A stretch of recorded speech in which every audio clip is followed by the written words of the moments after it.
Қане, мына күрделі пропорция арналған есепті да сол екі жолмен шығаруын көрсетейік. 3 шебер 4 айда 36 бұйым жасаса, 8 шебер 6 айда қанша бұйым жасайды дейді. Қараңыздар, алдымен біз мына өлшемдерін барын жасайық, шеберлерді, бұйымдарды және айларды. Бізде біріншіде 3 шебер дейді, жазамыз. 3 шебер, айы 4 ай, араға 4 ай және 36 бұйым. 36 бұйым. 8 шебер, бұны бір қатар қалдырып кетесіз. Шеберді шеберін астам, мына жерге 8 шебер, айы 6 ай және бұйымы қанша белгісіз болса x. Қараңыздар, негізінде уақытты ең соңғы ретке жазуға кеңес береміз. Бұл қазір екінші жолмен құрастырған кезде жаңағы жылдамдыққа байланысты, қанша бұйым айына жасайды деген кезде, сол кезде ыңғайлырақ болады. Енді біз алдымен мына жерден бір тіктөртбұрыш бейнелеп аламыз, сосын мына жерден тағы да бір тіктөртбұрыш бейнелеп аламыз. Мына 8 мына жерге түседі.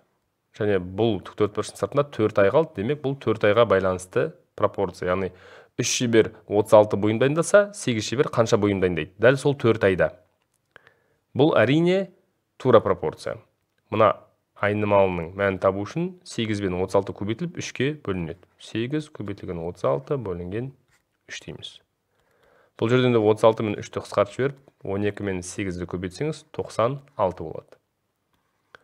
Яғни 3 шебер 4 айда 36 бұйым жасаса, 8 шебер дәл сол 4 айда 96 бұйым жасайды.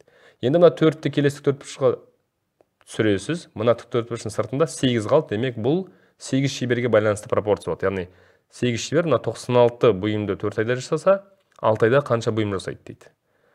Әрине бұл да тура пропорция. Өйткені 4 айлар саны арта берсе, онда олардың сол айда жасайтын бұйымдар саны да арта береді.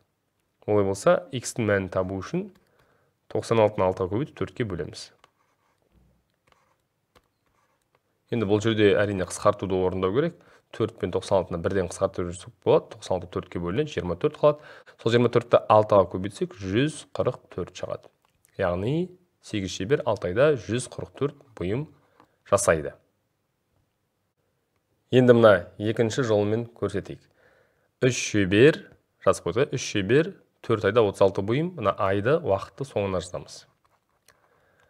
36 бұйым 4 айда, 8 шебер белгісіз қанша бұйым 6 айда, x бұйым 6 айда. Енді біз бұл жерде бұл күрделі пропорцияны жай пропорция айналдырамыз. Бір пропорция жасаймыз, яғни 3 шебер жылдамдығын жазамыз. Яғни бұйымды дайындау жылдамдығы. Ол үшін бұйымдардың барлық санын уақытқа, айдың барлық санына бөлеміз. 36 4-ке бөлінеді, сондықтан бөлшекпен емес, кәдімгі 36-ны 4-ке бөліп 9 бұйым айына деп жазсаңыз болады. Енді 8 шебер. 8 шебер барлық бұйым санын барлық уақытқа бөлесіз. Оны бөлшекпен жазыңыз. Алттан x бұйым айына. Болды. Енді тура пропорцияны шығарыңыз. Яғни 3-ті мына x бөлу 6-ға көбейтесіз. Жазамыз 3 көбейтілген x бөлу 6 тең болады мына 8 көбейтілген 9-ға.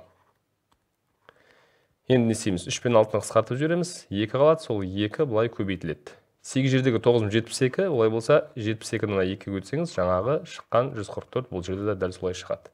Яғни екі жерде де әрине жауап бірдей. Бізде тек қана шығару жолында айырмашылық бар, ал жауап өзгермейді. Құрметті оқушылар, сіздерге бұл тақырып түсінікті болды деп сенемін. Баршаңызға пайдалы білім тілеймін. Рахмет, сау болыңыздар.